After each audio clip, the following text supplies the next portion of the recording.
الحمد للہ رب العالمین والصلاة والسلام علی الانبیاء والمرسلین اعوذ باللہ من الشیطان الرجیم بسم اللہ الرحمن الرحیم رب اشرح لی صدری ویسر لی امری واحلل عقدۃ من لسانی یفقہوا قولی واجعل لی وزیرا من اہلی۔ محترم سامعین کرام، السلام علیکم ورحمۃ اللہ وبرکاتہ۔ اللہ کے فضل و کرم اور اس کی توفیق کے ساتھ قرآن پاک کا مطالعہ ہمارا جاری ہے۔ سورہ بقرہ کی آیت نمبر 29 تک ہم پڑھ چکے ہیں۔ آج انشاءاللہ آیت نمبر 30 سے آیت نمبر 33 تک پڑھیں گے۔ اعوذ باللہ من الشیطان الرجیم، بسم اللہ الرحمن الرحیم۔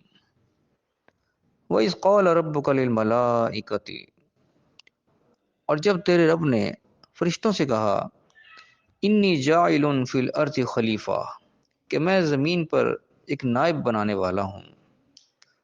قالوا، انہوں نے کہا کہ اتجعل فیہا من یفسد فیہا ویسفک الدماء، کیا تو ایسے کو مقرر کرے گا، ایسے کو خلیفہ بنائے گا جو کہ اس کے اندر فساد برپا کرے گا اور خون ریزی کرے گا۔ وَنَحْنُ نُسَبِّحُ بِحَمْدِكَ وَنُقَدِّسُ لَكَ، اور ہم تو تیری تعریف کے ساتھ تیری تسبیح کرتے ہیں اور تیری تقدیس کرتے ہیں۔ قَالَ إِنِّي أَعْلَمُ مَا لَا تَعْلَمُونَ، تو اللہ نے جواب دیا، کہا کہ میں وہ کچھ جانتا ہوں جو تم نہیں جانتے۔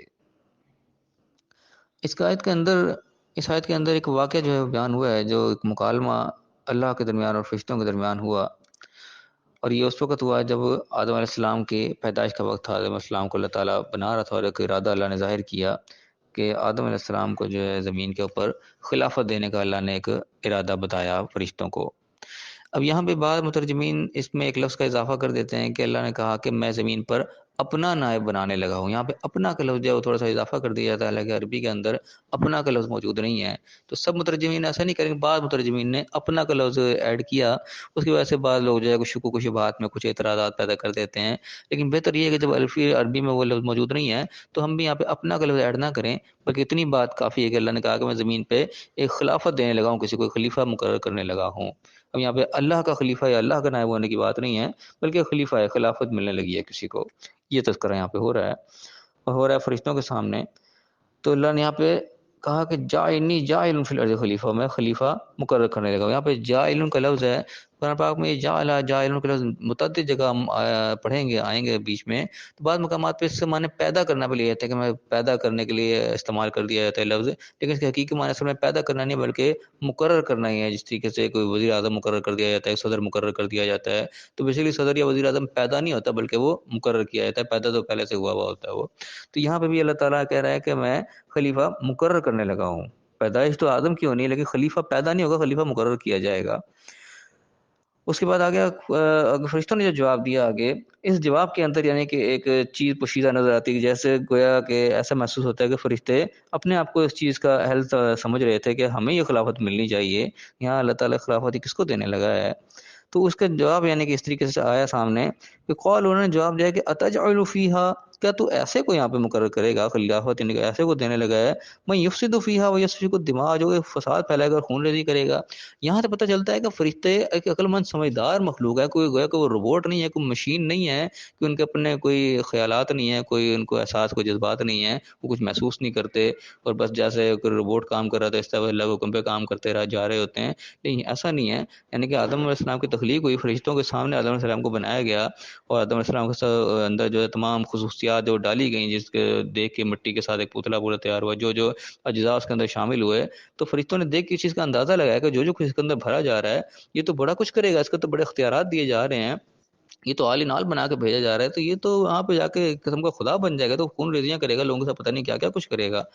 اس چیز کا یعنی کہ خدشہ انہوں نے اظہار کیا اس طریقے سے کہ تو ایسے کو خلافت دینے لگا ہے جس نے فساد پھیلانا زمین پہ جا کے، اس کو تو نے طاقتیں ایسی دے دیں گے تو فساد برپا کر دے گا اور خون ریزی کرے گا، جا کے سارے گویا کے قسم کا نظام بھی درم برم کر دے گا، جو اتنی تو نے خوبصورت ایک زمین سجا کے تو ان کے حوالے کرنے لگا ہے۔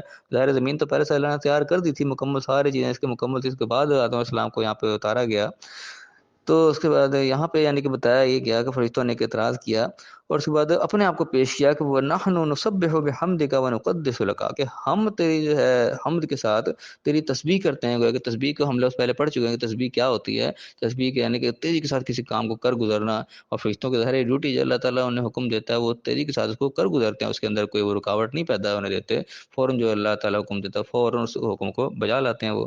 تو وہی انہوں نے چیز سامنے پیش کی کہ ہم جو ہے تیری حمد کے ساتھ تیری تعریف کے ساتھ نہیں کوئی ہم جبر سمجھ کر نہیں، کوئی ناخوشی سے نہیں کرتے، بلکہ تعریف کے ساتھ ہم تیرے سارے کام کرتے ہیں. وہ نقدس لکر، تیری تقدیس بھی کرتے ہیں. تقدیس کا لفظ یعنی کہ ایک قرآن پاک میں یہ قدس کا لفظ ایک انٹیک سا لفظ ہے، یعنی کہ اس کے اندر پاکی کا ایک مفہوم پایا جاتا ہے، پیوریفائی جس کو کرنا کہتے ہیں. اور انگلش ترجمے کے اندر کئی مقامات پہ اس کا پیور ترجمہ کیا گیا، یعنی کہ بالکل خالص. یعنی وہ نقدس لکر، ہم تیرے لیے بالکل پیورلی کام کرتے ہیں، ہمارے نیت میں کوئی کھوٹ نہیں ہوتی ہے، ہم کسی قسم کی ملاوٹ نہیں کرتے، جو تو ہمیں کہتا ہے بالکل ایز اٹ از ہم اس کام کو کر دیتے ہیں. تو اپنے یعنی کہ ایک کارگزاری فرشتوں نے اللہ کے سامنے پیش کی. پھر اللہ نے اس کا کیا جواب دیا کہ قال، اللہ نے فرمایا انی اعلم ما لا تعلمون، میں جو کچھ جانتا ہوں وہ تم نہیں جانتے. گویا کہ یہاں پہ ایک اشارہ ایسی کا کہ تمہارے نیت میں جو بھی ہے یا تمہارا جو حال ہے، تمہاری جو پلاننگ ہے میں وہ جانتا ہوں، لیکن جو میری جو پلاننگ وہ تم نہیں جانتے، میں آگے کیا کرنے لگا ہوں وہ تم نہیں جانتے، لیکن تم جو کچھ چاہ رہے ہو وہ میں جانتا ہوں. اس کے بعد آگے کیا آیا کہ وَعَلَّمَ آدَمَ الْأَسْمَاءَ كُلَّهَا، اللہ تعالیٰ نے آدم کو تمام نام سکھا دیے، ہر طرح کے نام اللہ تعالیٰ نے آدم علیہ السلام کو سکھائے. یعنی کہ آدم علیہ السلام کو اللہ نے علم دے کے بھیجا، کوئی بالکل جاہل نہیں، ایسے کوئی پتہ ہی کچھ نہیں تھا زمین پہ بھیج دیا. کیونکہ ہمارے یہاں بھی ایک تصور پایا جاتا ہے کہ انسان جیسے قدیم وقت میں تھا، جو انسان جاہل تھا، بالکل انسان کو پتہ ہی کچھ نہیں تھا، اور آہستہ آہستہ جو ہے انسان ترقی کر کے علم تک پہنچا ہے. لیکن نہیں، یہاں پہ یاد بتا رہی کہ آدم علیہ السلام کو اللہ نے سارے نام سکھا دیے تھے، کہ تعلیم دے کے علم دے کے اللہ کو آدم علیہ السلام کو بھیجا. تو بالکل ایسے نہیں بالکل بھیج دیا کہ پتہ ہی کچھ نہیں تھا اور بالکل جہالت میں نادانے میں بھیج دیا، نہیں. یہاں پہ علم کا پتہ لگ رہا ہے اللہ آدم کہ اللہ تعالیٰ نے آدم کو علم سکھایا کسی چیز کا، تمام ناموں کا. تمام نام جو ہے وہ آدم علیہ السلام کو اللہ نے سکھا دیے تھے پہلے ہی. پھر فرمایا کہ ثم عرضهم علی الملائکۃ، پھر وہ تمام جو چیزیں تھیں کہ نام سکھائے گئے وہ فرشتوں کے سامنے پیش کی.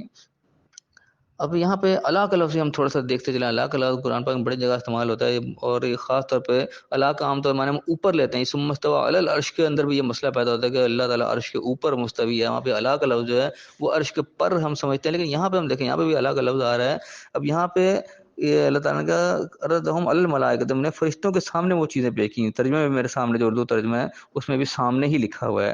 اب یہاں پہ یہ نہیں کہ فرشتوں کے اوپر وہ چیزیں پیش کی، فرشتوں کے اوپر ان کے سر کے اوپر نہیں لا کر رکھ دی چیزیں، ان کے سامنے پیش کی. تو یہ اللہ کا لفظ جو ہے اصل میں اس کے حقیقی معنی یہ ہے کسی چیز کو سامنے پیش کرنا، کسی کے روبرو کسی چیز کو لانا. تو یہ اس کا مفہوم پایا جاتا ہے، اور یہ کئی جگہ میں انشاءاللہ کہ ملے گا، ہم پڑھیں گے. تو بہر ایک پوائنٹ یہاں پہ تھا، میں نے کہا یہیں پہ اس کو تذکرہ کر دوں کہ اللہ تعالیٰ یہاں پہ کہہ رہا ہے کہ ہم نے فرشتوں کے سامنے چیزیں رکھیں. فقالا، پھر کہا کہ انبئونی باسماء ہؤلاء ان کنتم صادقین، کہ مجھے ذرا ان چیزوں کے نام بتاؤ کہ تم سچے ہو، کہ تم سمجھتے ہو کہ ہم بڑے اہل ہیں اس چیز کے. تو چلو یہ چیزیں آئی ہیں کہ ذرا نام بتاؤ کیا چیزیں ہیں یہ. اللہ نے ایک قسم کا ٹیسٹ لیا ان سے. قالوا، کہنے لگے سبحانک، اللہ تو پاک ہے، تو بہت آگے، بہت ہم سے بہت آگے، تو پاک ہے. لا علم لنا، ہمیں تو کوئی علم نہیں اس چیز کا. الا ما علمتنا، مگر جتنا تو نے ہمیں سکھا دیا بس ہمیں اتنا ہی کہ پتا ہے. اب یہ جو چیزیں تمہارے سامنے لے آیا، ہمیں تو اس کا کوئی نام نہیں پتا. انک انت العلیم الحکیم، بے شک تو ہی ہے علم والا اور حکمت والا. یعنی انہوں نے اپنا عاجزی کا اظہار کر دیا، اللہ ہمیں تو پتہ ہی نہیں کیا چیزیں ہیں اب یہ. پھر قولا، پھر اللہ نے فرمایا کہ یا آدم، آدم سے اللہ تعالیٰ مخاطب ہوا کہ انبئہم باسمائہم، ان کو ذرا ان کا نام بتا. یعنی آدم علیہ السلام کو پھر کہا کہ ان فرشتوں کو جن کو نہیں کچھ پتا ان کو ان کے نام ذرا بتاؤ. فلما انبأہم باسمائہم، تو جب آدم علیہ السلام نے ان سب چیزوں کا نام بتا دیے، قال، پھر اللہ نے کہا الم اقل لکم، میں تم سے نہیں کہتا تھا انی اعلم غیب السماوات والارض، کہ میں زمین و آسمان کی پوشیدہ چیزیں جتنی ہیں ان کو جانتا ہوں. وَأَعْلَمُ مَا تُبْدُونَ وَمَا كُنْتُمْ تَكْتُمُونَ، اور وہ سب بھی میں خوب جانتا ہوں جو بھی کچھ تم ظاہر کرتے ہو اور جو بھی کچھ تم چھپا رہے تھے، کوئی تم چھپاتے تھے میں اس کو بھی جانتا ہوں. یہاں بھی اللہ تعالیٰ نے ایک چیز کی طرف اشارہ دیا کہ گویا تمہارے اندر جو چیز چھپی تھی، جو تم یعنی کہ خواہش تھی تمہاری کہ ہمیں خلافت مل جائے، وہ میں خوب جانتا تھا، لیکن اللہ تعالیٰ نے جو آدم علیہ السلام کو جو چیزیں دے کے بھیجی ہیں وہ تمہارے پاس نہیں ہیں. اب یہ یعنی کہ اس واقعے کے اندر فی الحال یہیں پہ واقعہ یہ ہمارا پورا، اور اس کے بعد مزید آگے چلے گا معاملہ، تو آگے شیطان کے بیچ میں کردار آئے گا، وہ انشاءاللہ ہم کل اس کو کور کریں گے آیات کو. فی الحال یعنی کہ یہاں پہ پتہ چل رہا ہے کہ فرشتوں کے اندر ایک خواہش تھی، اور فرشتے سمجھدار بھی تھے یہاں پہ، کیونکہ فرشتوں کے اندر جنات بھی یعنی کہ شامل تھے. ہم ساتھ ابلیس بھی انہیں کے اندر شامل تھا. تو جنات ظاہر ہے کہ باقاعدہ پوری مخلوق ہیں، اور ہم انشاءاللہ کل جب آیت کا اگلا مطالعہ کریں گے تو یہ چیز انشاءاللہ وہاں پہ مزید ظاہر بحث آئے گی کہ قرآن کے مطالعے سے جب ہم ڈیپلی اس کا مطالعہ کرتے ہیں تو ایسا محسوس ہوتا ہے جیسے فرشتے اور جن یہ کوئی الگ الگ مخلوق نہیں ہے، بلکہ ایک ہی مخلوق کے دو نام ہیں، ایک ہی یعنی کہ چیز ہیں۔ بیسیکلی جو پیدائش ہے، بیسک مخلوق ہے وہ جن ہی ہے۔ ملائکہ ایک قسم کا ان کا عہدہ ہے جو کہ ان کو دیا گیا ہے، یہ انشاءاللہ ہم آگے ڈسکس کریں گے۔ فی الحال میں چھوٹا سا کلو یہاں پہ دے رہا ہوں، انشاءاللہ کل جب اگلی آیات ہم پڑھیں گے تو یہ چیز وہاں پہ تفصیل سے انشاءاللہ تعالی ڈسکس ہوگی۔ تو فی الحال ہم اپنے آج کے درس کو یہیں ختم کرتے ہیں، تو انشاءاللہ آگے کل ہم جو آیات پڑھیں گے اس میں انشاءاللہ اس موضوع کو اسپیشلی ہم ڈسکس کریں گے کہ جنات اور فرشتے جو ہیں آپس میں آخر ان کا کیا ربط ہے، کیا معاملہ ہے، کیونکہ یہ بھی ہمارے یہاں ایک مسئلہ ڈسکس ہوتا ہے باقاعدہ کہ پھر یہ جن ہے، ابلیس، شیطان، یہ کیا تھا، یہ جن تھا یا فرشتہ تھا، یہ ایک مسئلہ ہمارے یہاں ڈسکس باقاعدہ ہوتا ہے۔ تو انشاءاللہ کل کی جو مجلس سے آیت آ رہی ہے اس کے اندر انشاءاللہ ہم اس مسئلے کو ڈسکس کریں گے اور اس کو کسی نتیجے تک پہنچانے کی کوشش کریں گے۔ اللہ تعالیٰ سے دعا ہے اللہ تعالیٰ ہمیں قرآن کو صحیح فہم عطا فرمائے، کیونکہ صحیح ہمیں سمجھنے کی توفیق عطا فرمائے، اپنی زندگی میں اس کو لاگو کرنے کی توفیق عطا فرمائے، اور ہمیں دنیا اور آخرت دونوں جگہ کامیاب فرمائے۔ آمین۔ وآخر دعوانا ان الحمد للہ رب العالمین۔